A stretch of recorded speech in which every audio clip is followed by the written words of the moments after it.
Assalamualaikum warahmatullahi wabarakatuh.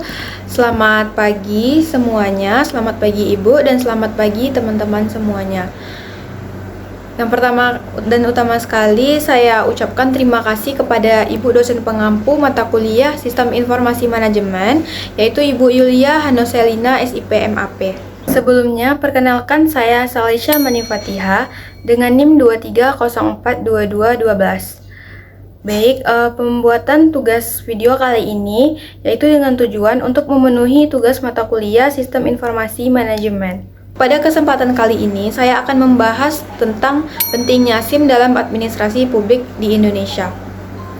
Sebelum kita memasuki kepada pembahasan, kita harus tahu dulu apa itu Sistem Informasi Manajemen. Sistem Informasi Manajemen adalah metode terstruktur untuk menyediakan informasi tepat waktu kepada manajemen di luar organisasi dan operasi di dalam organisasi untuk memfasilitasi proses manajemen, meningkatkan proses perencanaan dan juga pengendalian, dan mendukung proses pengambilan keputusan. Pada dasarnya, sistem informasi dapat dibedakan menjadi sistem yang terstruktur atau formal dan juga sistem tidak terstruktur. Selanjutnya, kita akan membahas tentang pentingnya sistem informasi dalam administrasi publik di Indonesia. Dengan adanya transformasi digital pemerintahan atau e-government merupakan upaya pemerintah untuk memanfaatkan teknologi informasi dan komunikasi atau TIK untuk meningkatkan efisiensi, kualitas, dan aksesibilitas layanan publik. Yang mana dalam konteks tersebut, SIM memiliki peran yang sangat penting, di mana SIM merupakan sistem yang dirancang untuk mengelola informasi yang diperlukan dalam pengambilan keputusan di dalam suatu organisasi. Sedangkan di dalam konteks pemerintahan, SIM memainkan peran sentral dalam mendukung transformasi digital tersebut. SIM penting di dalam administrasi publik di Indonesia karena SIM itu memiliki manfaat di dalam penerapan sistem informasi manajemen di dalam suatu birokrasi. Yang mana yang pertama, SIM bermanfaat sebagai penunjang kinerja organisasi. Sistem informasi manajemen berbasis komputer sangat berperan penting dalam hal menciptakan kualitas dan juga kinerja yang baik bagi para pegawai di lingkungan instansi pemerintahan. Sehingga setiap tugas-tugas para pegawai dapat dilaksanakan dengan lebih mudah dan lebih cepat terselesaikan tanpa memerlukan jarak dan waktu yang lama dengan jumlah pekerjaan yang lebih banyak jika dibandingkan dengan pekerjaan yang dilakukan dengan menggunakan sistem manual. Tidak hanya dari segi waktu, dari segi kuota atau banyaknya jumlah tugas-tugas yang diberikan pun bisa terselesaikan dengan cepat dan teliti. Manfaat yang kedua yaitu sebagai pendukung dalam pengambilan keputusan. Nilai suatu informasi berhubungan erat dengan keputusan, di mana bila tidak ada pilihan atau keputusan, maka sebuah informasi tidak akan diperlukan. Keputusan dapat berkisar dari keputusan berulang yang sederhana sampai keputusan strategis jangka panjang. Sedangkan parameter untuk mengukur nilai sebuah informasi itu dapat ditentukan dari dua hal pokok, yang manfaat atau benefit dan juga biaya atau cost, menurut Wahyono pada tahun 2004 dalam Karniawati dan juga Rahmadani tahun 2008. Suatu informasi dikatakan bernilai apabila manfaatnya lebih efektif dibandingkan dengan biaya untuk mendapatkannya, dan juga sebagian besar informasi tidak dapat ditaksirkan keuntungannya dengan suatu nilai berupa uang, tetapi dapat ditaksir nilai efektivitasnya. Dalam hal ini, untuk dapat menghasilkan sebuah informasi yang berkualitas dan cepat, maka yang dibutuhkan adalah sistem pengolahan informasi yang baik dengan memanfaatkan kemajuan teknologi seperti saat ini, yaitu salah satunya dengan mengaplikasikan sistem informasi manajemen berbasis komputer. Dalam sebuah organisasi atau instansi pemerintahan, setiap elemen-elemen yang ada sangat dituntut untuk dapat memanfaatkan komputer dalam menerapkan SIM. Apabila elemen-elemen tersebut dapat memanfaatkan komputer dalam implementasi sistem informasi manajemennya, maka baik staf maupun kabak, kasubag, dan bagian lain yang ada di dalam kantor maka itu dapat memperoleh sebuah informasi yang bermutu, bernilai, dan berkualitas, yaitu informasi yang relevan bagi instansi tersebut, yang akurat dan tentu saja informasi yang tepat waktu dan tidak kadaluarsa sebagai bahan dalam pengambilan keputusan untuk memecahkan setiap permasalahan yang dihadapi di dalam suatu instansi. Manfaat yang ketiga yaitu sebagai penyalur informasi dengan cepat. Seiring dengan adanya kemajuan teknologi informasi, hampir setiap lembaga-lembaga dan juga instansi-instansi pemerintahan itu sudah mulai menerapkan sistem informasi manajemen berbasis komputer, yang mana dalam setiap kegiatan operasionalnya menggunakan SIM untuk meningkatkan kualitas pelayanan kepada masyarakat. Saat ini, sistem informasi manajemen berbasis komputer juga telah dihubungkan dengan dunia internet yang sering dikenal dengan website. Website ini juga sangat diperlukan dalam menyalurkan sebuah informasi dengan cepat. Dengan adanya media internet atau website tersebut, seluruh lapisan masyarakat dapat dengan mudah dalam mengakses informasi melalui dunia internet sebagai pemanfaatan kemajuan teknologi informasi. Manfaat yang keempat yaitu sebagai pendukung kegiatan operasional, yang mana dalam hal penyusunan dan juga percetakan laporan, kegiatan ataupun transaksi-transaksi yang dilakukan dengan menerapkan SIM berbasis komputer dengan tujuan untuk menciptakan adanya penghematan baik waktu maupun tenaga para pegawai. Selain itu, sistem informasi manajemen itu memiliki peran penting dalam instansi pemerintahan atau instansi di Indonesia itu karena SIM itu dapat meningkatkan kualitas pelayanan publik. Dengan menggunakan sistem informasi manajemen, informasi yang dibutuhkan oleh masyarakat dapat diakses dengan lebih mudah dan juga cepat sehingga layanan publik dapat diberikan secara lebih cepat, akurat, dan juga efektif. SIM juga dapat meningkatkan transparansi dan juga akuntabilitas pemerintah. Dengan menerapkan SIM dalam instansi administrasi publik di Indonesia, maka informasi mengenai kebijakan, program, anggaran, dan kinerja pemerintah dapat diakses dengan mudah oleh masyarakat. Selanjutnya yaitu saya akan menjelaskan terkait tantangan keamanan atau security dalam penerapan SIM. Di dalam menerapkan SIM di administrasi atau pelayanan publik di Indonesia, itu terdapat tantangan. Tantangan sebuah organisasi dalam mengimplementasikan sistem informasi manajemen itu bisa berupa ketidakmampuan seseorang dalam mengolah data yang mengakibatkan terhambatnya kinerja organisasi. Selain itu, ada tantangan lain juga, yaitu dalam mengimplementasikan sistem informasi manajemen, itu ada tantangan yang mana kemampuan organisasi mengelola data secara efektif yang dijadikan sebagai sumber yang penting.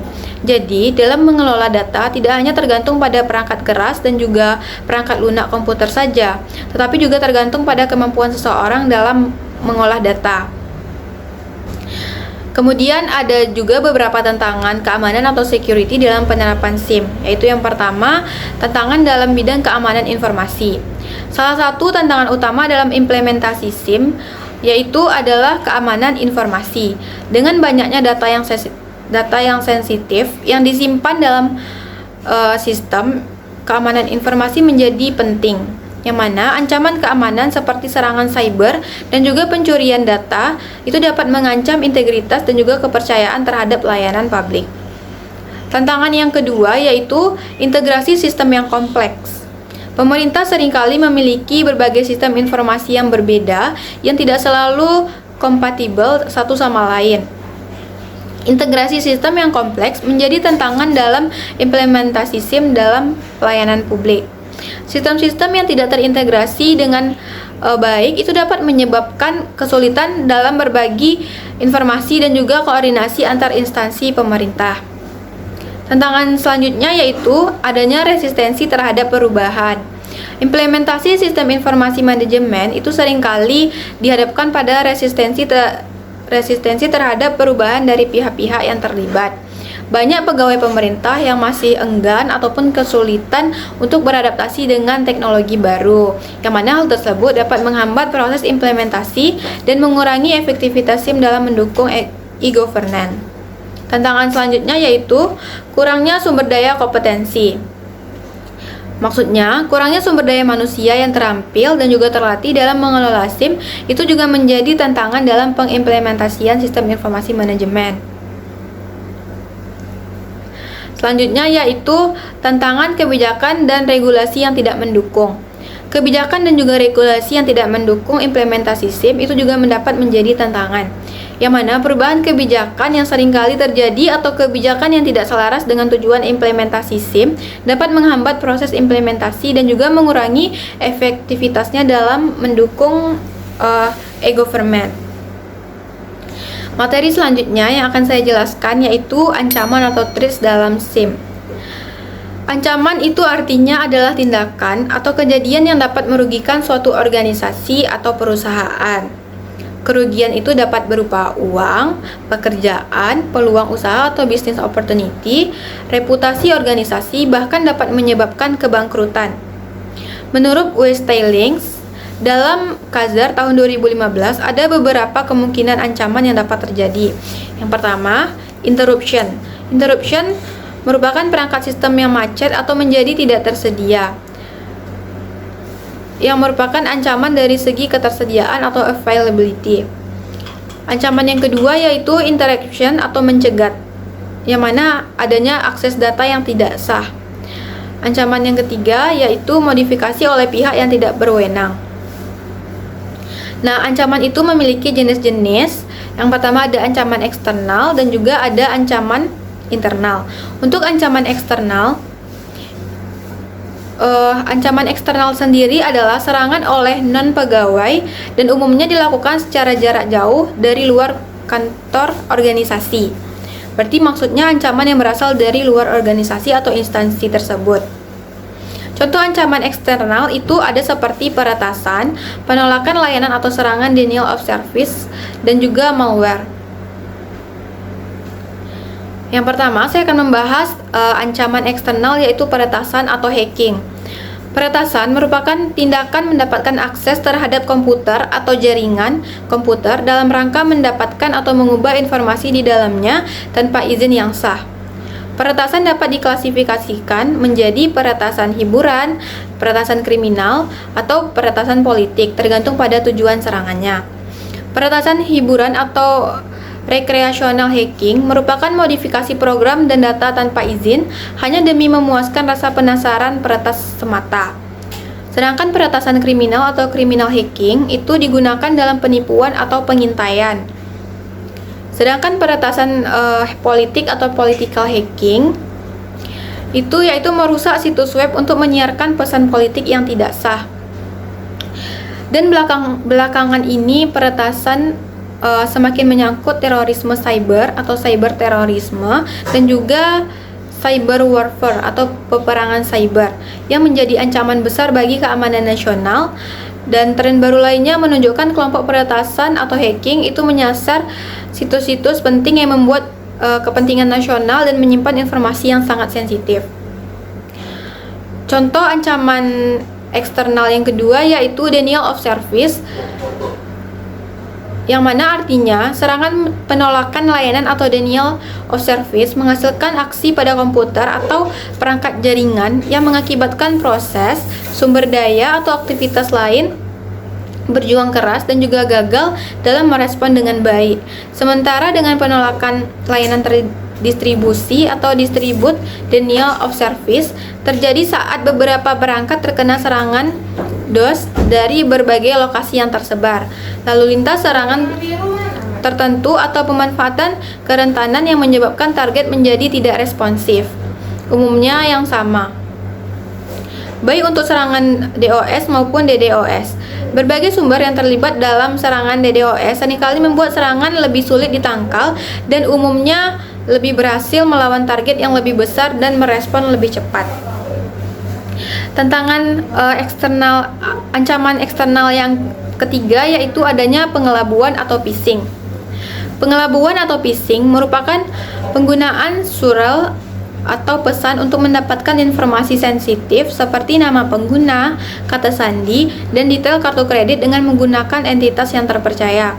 Hal ini biasanya dilakukan melalui spoofing surel atau pesan instan dan seringkali mengarahkan pengguna agar memasukkan informasi pribadi di situs web palsu yang tampilan dan nuansanya mirip dengan situs resmi. Ancaman eksternal yang keempat yaitu adanya penjejalan kredensial atau kredensial stuffing. Penjejalan kredensial merupakan jenis serangan cyber dengan pencurian kredensial akun yang biasanya terdiri dari daftar nama pengguna dan alamat surel serta kata sandi yang sesuai atau seringkali berasal dari pelanggaran data di server pihak ketiga yang digunakan untuk mendapatkan akses tidak sah terhadap berbagai akun pengguna melalui permintaan login otomatis berskala besar ke sebuah aplikasi web. Serangan penjejalan kredensial dapat terjadi karena banyak pengguna yang menggunakan kembali kombinasi nama pengguna atau sandi yang sama di berbagai situs, sebagaimana laporan sebuah survei bahwa 81% pengguna telah menggunakan kembali sandi mereka di 2 situs atau lebih dari 25% pengguna menggunakan sandi yang sama hampir di sebagian besar akun mereka. Ancaman eksternal selanjutnya yaitu adanya kode berbahaya atau malicious code. Kode berbahaya itu mengacu pada program-program yang dapat menyebabkan kerusakan pada sistem yang dijalankan, seperti virus, worm, dan Trojan horse, yang merupakan jenis kode berbahaya. Ancaman eksternal selanjutnya yaitu ancaman persisten tingkat lanjut. Ancaman persisten tingkat lanjut atau Advanced Persistent Threat atau APT merupakan serangan jaringan, yaitu saat orang yang tidak berwenang mendapatkan akses jaringan dan tetap di sana tanpa terdeteksi dalam jangka waktu yang lama. Maksud dari serangan APT itu yaitu lebih kepada pencurian atau dibandingkan dengan menyebabkan kerusakan pada jaringan atau organisasi. APT menyerang sasaran organisasi di berbagai sektor yang memiliki informasi yang bernilai tinggi, seperti pertahanan nasional, manufaktur, dan industri keuangan. Ancaman eksternal selanjutnya yaitu rekayasa sosial. Istilah rekayasa sosial itu mengacu pada serangkaian teknik yang digunakan untuk memanfaatkan orang agar memunculkan informasi rahasia. Meskipun mirip dengan tipu muslihat atau penipuan, istilah ini biasanya berlaku untuk tipu daya dalam rangka pengumpulan informasi atau akses sistem komputer. Dalam kebanyakan kasus, penyerang tidak pernah bertemu langsung dengan para korban. Dan yang kedua itu ada namanya ancaman internal. Ancaman internal adalah serangan oleh para pegawai atau kontraktor yang memiliki akses fisik terhadap sistem jaringan dan juga aplikasi sebuah organisasi. Serangan tersebut biasanya dilakukan oleh karyawan atau kontraktor yang tidak senang terhadap organisasinya. Tanpa disadari, serangan internal juga dapat difasilitasi oleh karyawan atau kontraktor yang menggunakan rekayasa sosial dan memanfaatkan karyawan kurang sadar terhadap keamanan. Baik, saya akan menjelaskan materi selanjutnya yaitu mengenai virus. Virus komputer merupakan program komputer atau kode pemrograman yang merusak sistem dan juga data komputer dengan cara mereplikasi dirinya sendiri dan dengan menyalin ke program lain sektor boot komputer atau dokumen. Virus awalnya itu tercipta bersamaan dengan terciptanya komputer, tepatnya itu pada tahun 1949. Virus itu dapat menyerang komputer secara langsung maupun tidak langsung. Beberapa jenis virus komputer itu ada yang tidak terlalu berbahaya, namun ada juga yang sangat berbahaya yang dapat menghilangkan data-data penting milik kita. Bahkan ada juga yang bisa merusak hardware. Jenis-jenis virus komputer yang paling berbahaya yang banyak beredar itu ada seperti virus compiler, jenis virus yang bisa dieksekusi secara langsung karena virus ini telah compile. Jenis virus tersebut merupakan jenis virus yang pertama kali muncul dan juga menyerang komputer. Hingga saat ini, virus compiler telah berkembang dengan pesat dan cukup susah untuk dibasmi. Yang kedua ada virus file. Jenis virus file ini itu dapat menyerang melalui file yang bisa dieksekusi secara langsung. Misalnya, file dengan eksistensi X dan lain-lain. Penyebaran virus ini melalui media penyimpanan dan juga jaringan. Yang ketiga yaitu virus sistem atau virus boot. Jenis virus ini menginfeksi file yang biasa digunakan untuk sistem komputer. Salah satunya adalah dengan menginfeksi sistem boot sektor pada media penyimpanan. Yang keempat yaitu virus makro. Jenis virus ini biasanya menginfeksi program aplikasi seperti Microsoft Office, Corel, dan sebagainya. Namun, jenis virus ini masih relatif lebih aman daripada virus-virus lain. Yang kelima yaitu worm. Worm merupakan salah satu jenis virus yang menyerang dengan cara memperbanyak diri. Worm akan menduplikasi dirinya dengan cara menempel pada file lain. Istilah lain dari worm ini itu biasanya disebut dengan virus hybrid. Sangat banyak jenis virus komputer, tapi bagaimana cara mengatasi virus komputer yang cepat? Paling cepat untuk menghilangkan virus komputer yaitu dengan cara install ulang operating system kita yang terkena virus. Tetapi kita harus install semua software kembali, baik software motherboard, FPGA card, audio, network, dan belum lagi software yang sering kita jalankan itu harus kita install kembali karena registrasinya sudah terhapus beserta OS sebelumnya. Cara lainnya yaitu kita bisa menggunakan antivirus yang premium. Namun, penggunaan antivirus premium juga belum terjamin karena ada juga virus tertentu yang bahkan masih baru dan penyebarannya sangat cepat sehingga antivirus yang premium pun belum bisa mengenali jenis virusnya. Baik, mungkin cukup sekian pemaparan materi dari saya. Apabila ada salah kata dan salah pengucapan saya mohon maaf. Saya tutup dengan Assalamualaikum warahmatullahi wabarakatuh.